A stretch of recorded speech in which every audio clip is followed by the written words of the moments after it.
Hello, I am live. I'm reading Lord of the Horizon. It's a continuing story from about Ra-Ab. He appears in Eyes of Horus, and it is a Joan Marshall Grant far memory book, placed in ancient Egypt, and I am now in chapter 8, the Babylonian. On hearing from my steward, in whose care I had left my estate of the Two Winds, that there were matters which required my attention, I decided to make the journey north, and was glad that it would provide me with an excuse to see Amenemhet.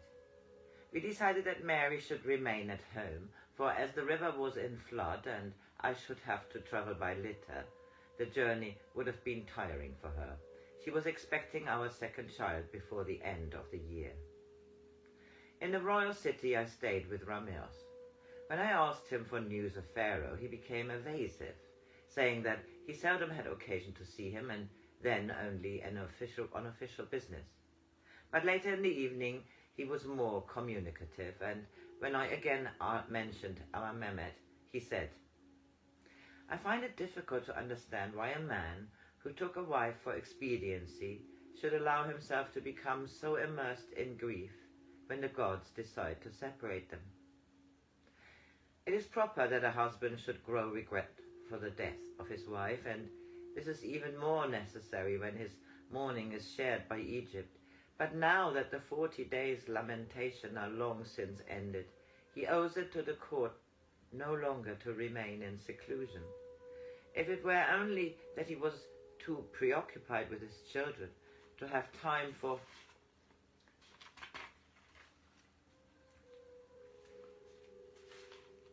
anything else save his official duties, his attitude would be easier to understand. But I hear he leaves them in the care of their grandmother and seldom visits the women's quarters of the palace.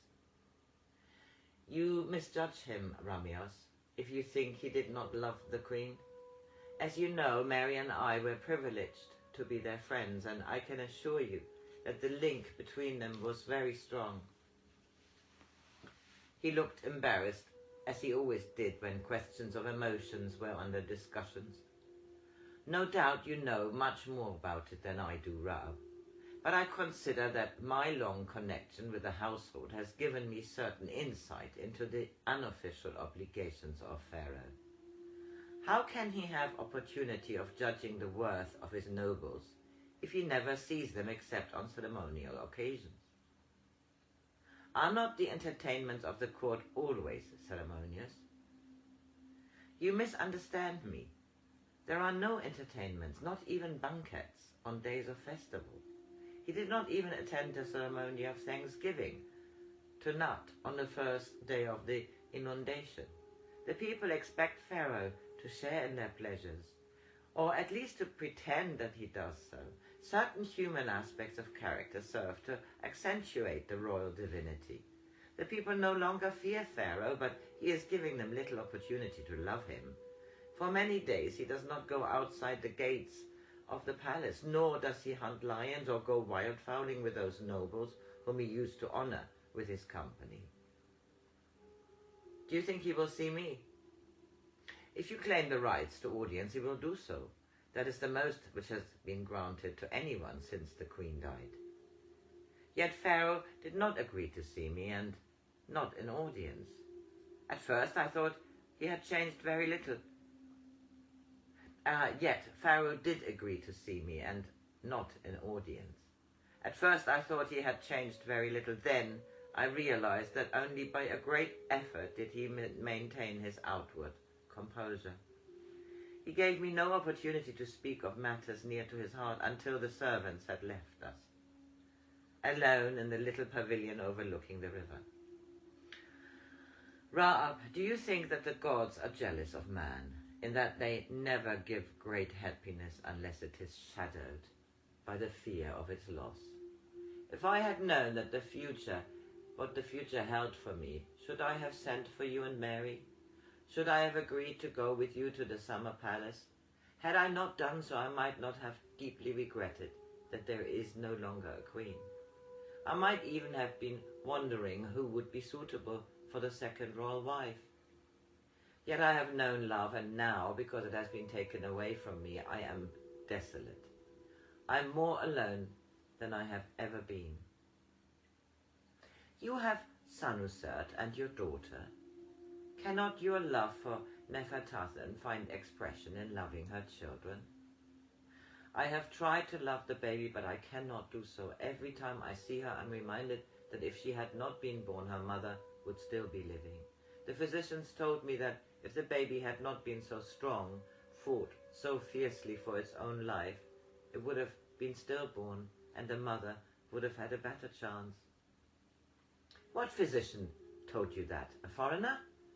Yes, how did you guess? It was the foreign physician who came to Egypt with Kyosotoris. His motive I do not understand, yet I can tell you that the man lied. No child has ever killed its mother by being too strong, though a sickly baby has been known to affect the womb which gives it shelter. If you doubt my word, consult your priest of Ma'at, and if he cannot satisfy you, allow me to send to you the man who was once the royal embalmer, and who now in the oryx teaches pupils to heal with a knife. I'm grateful for the friendship which makes you try to give me reassurance, but I cannot take the comfort you offer. I know it was because my love was too warm, too carnal, that my wife was sobbed of her strength. She seemed to glory in my caress as I did in hers. Yet through them I killed her. Had I realized what I was doing, I would have killed myself rather than she should suffer because I lacked austerity. I was appalled to hear him so falsely accuse himself, and cried out, "Whosoever made you think of your love like that should be destroyed. They are not only cruel, their tongue is the child of Set." He looked puzzled. "I don't understand you." "Ra-Ab, do you think I'm likely to be influenced by anyone in my judgment of myself?" "You must have been. Amenemhet is revered for his wisdom, yet in judging himself he has lied and suffered the innocent to be persecuted."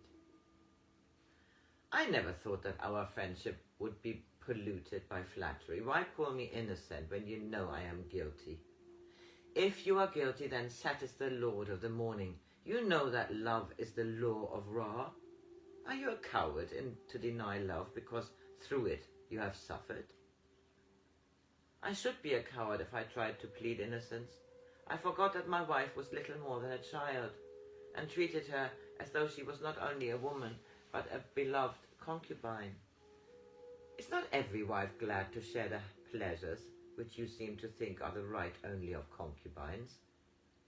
I should be sorry if Mary were to hear you say that. You need not be, for she has often said it herself. We rejoice that we are lovers as well as husband and wife. What shall I do if my daughter's heritage from me is a body which is dominated by desire? She and her husband may rule Egypt at my death. How can she be guided to choose a husband worthy to be Pharaoh if she seeks a man whose body is summoned by her own? Why should those two things be incompatible? Do you find that Mary and I fail in our duties as nomarchs because we rejoice in the powers vouchsafed to us by men? Physical love is only unfortunate when it is not echoed by other levels of the spirit. To be preoccupied with desire is to become an animal. Do you consider that Ptah and Min betrayed their divinity when they made our younger brothers? I have never understood why it pleases some men to despise the pleasures afforded by their bodies, just because those pleasures can be shared by those who are on a different rung of the ladder of eternity. Do you despise flowers because they too have seeds? Or call a lion ignoble because it seeks to mate? Though saying this may anger you, all that you have told me this evening shows that instead of thinking as a watcher, seeing the truth clearly without distortion sent by false sentiment, You are thinking as one deliberately self-deluded, or as a foreigner. I am not angry with you, Ra-Ab, though I see that we cannot reach agreement. If you could see the devotion with which Kyosotoris cares for my motherless children, you would not speak so bitterly of foreigners. I know that you dislike her, and it grieves her that neither you nor Mary have been able to extend to her the friendship you gave her daughter. It is not for me to order your friendship. I only regret that this should be so, for had it been otherwise, I would ask you both to come often to the palace.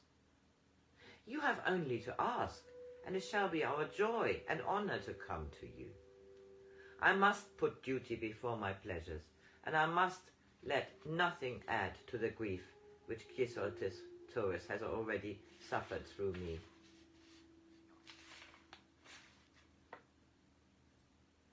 It was the cause of her husband's death and of her daughter's. She asks only to live undisturbed in her own apartments and that the children be left entirely in her care. I'm afraid she has never forgiven Mary for letting Sanuset be put in the charge of Niam and taken away from the nurses which his grandmother has chosen. She might have been able to forgive what she considers to be a gross infringement of her privileges as royal mother, had I not been so tactless as to stress how much Sanuset had benefited by living like an ordinary child.